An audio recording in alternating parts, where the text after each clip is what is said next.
Halo, assalamualaikum warahmatullahi wabarakatuh. Jumpa lagi dengan saya, yaitu materi tentang elektronika dasar dan rumus-rumusnya. Kali ini kita bahas tentang yaitu hukum Ohm. Ya, hukum Ohm. Apa itu hukum Ohm? Jadi penemunya adalah Ohm, hambatan ya, biasanya Ohm itu ya. Hukum Ohm ini menceritakan bahwa sebuah tegangan listrik,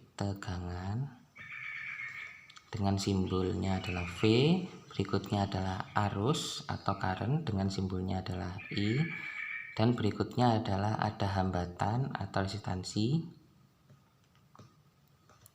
dengan simbolnya R, itu memiliki keterkaitan. Keterkaitannya yaitu disimbolkan dengan rumus V sama dengan I kali R. Ya, ini adalah hukum Ohm. Nah, hukum Ohm di sini V sama dengan I kali R berarti artinya adalah tegangan berbanding lurus dengan arus berbanding lurus dengan hambatan. Perlu diketahui tegangan itu memiliki satuan volt, arus memiliki satuan ampere, hambatan memiliki satuan ohm.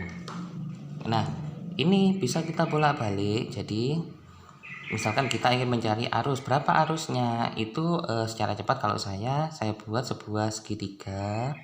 Ya, pojok paling atas itu adalah V, yang bawah itu adalah I kali R. Sehingga kalau misalnya kita ingin mencari I-nya kita tutup. Berarti tinggal bagaimana itu bacanya? V per R. Berarti nulisnya I sama dengan V per R. Berikutnya, saya ingin mencari V, V-nya tutup. V apa rumusnya? I kali R lah ini. V sama dengan I kali R. Berikutnya, kalau cari R bagaimana? R-nya kita tutup. Apa yang tampak? Ini ya, V bagi I. Berarti V bagi I. Nah, ini adalah disebut sebagai hukum Ohm dasar. Jadi dasar semua elektronika itu adalah ada di hukum Ohm. Kalau ini menguasai, insya Allah semuanya pasti menguasai. Misalkan ada persoalan seperti ini. Ada sebuah resistor dengan nilai 4 ohm.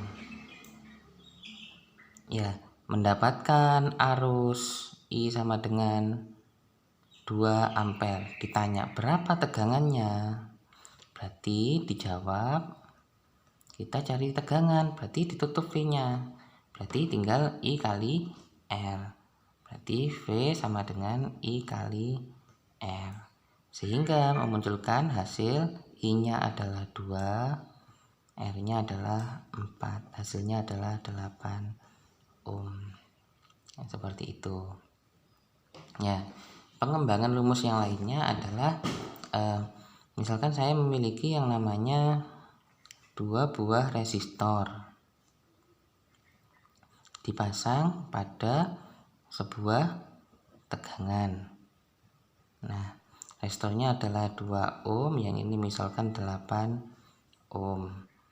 Kita cari semuanya tegangannya, ternyata di sini adalah 10 volt.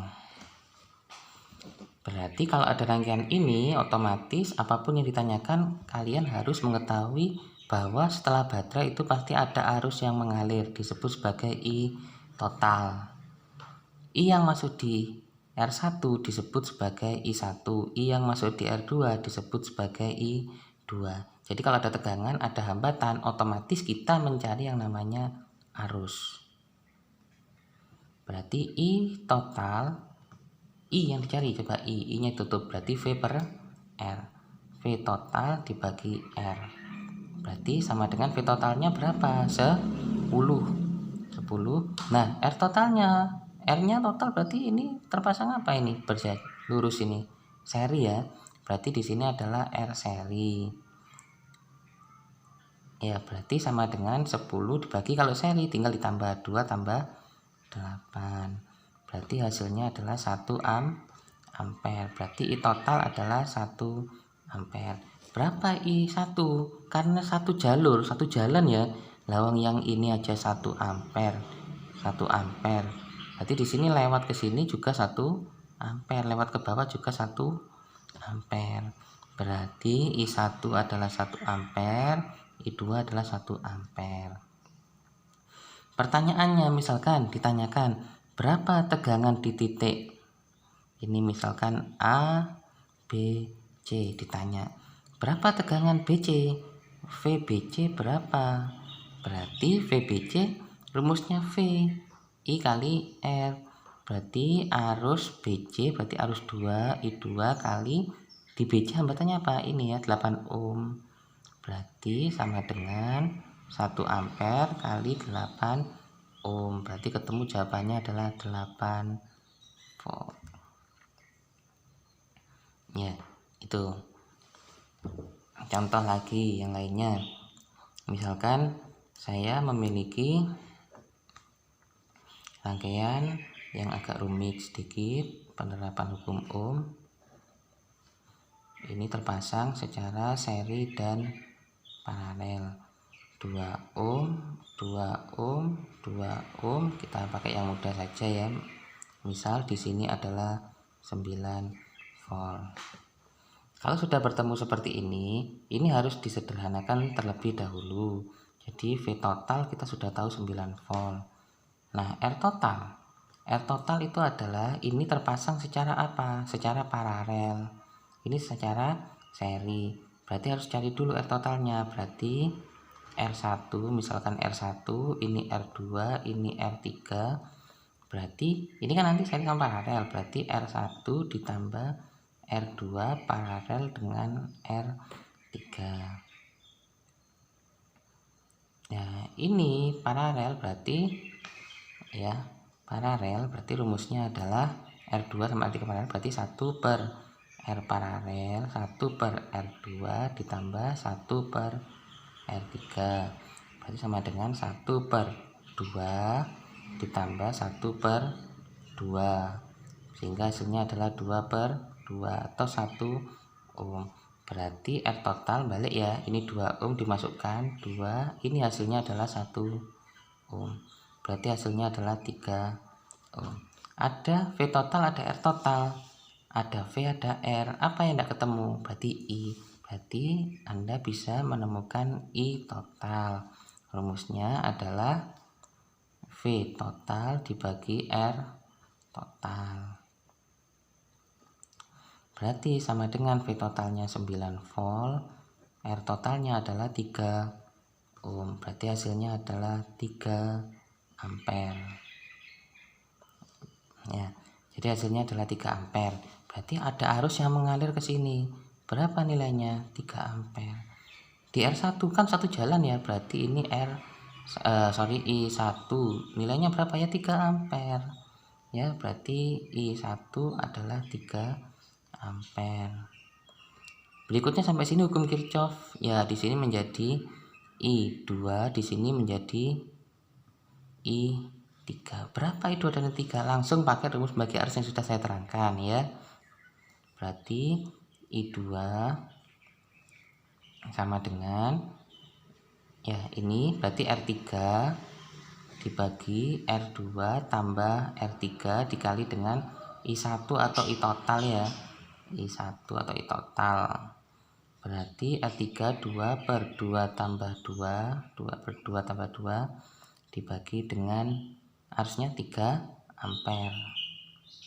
Jadi di sini ada arus masuk 3 ampere dibagi menjadi 2. Berapa hasilnya? 3 per 2 atau 1,5 ampere. Berarti I2 di sini muncul 1,5 ampere, di sini juga 1,5 ampere. Jadi I3 juga 1,5 ampere. Itu. Tegangannya berapa di titik sini, titik sini, titik sini ya. Misal kita coba kita cari IV3. V3 berarti otomatis ya IV ditutup ya ini ya. V ditutup berarti I kali R. Berarti I3 kali R3. Berarti sama dengan I3-nya adalah 1,5 ampere dikali dengan R3. R3-nya adalah 2 ohm. Berarti hasilnya adalah 1,5 kali 2, 3 volt.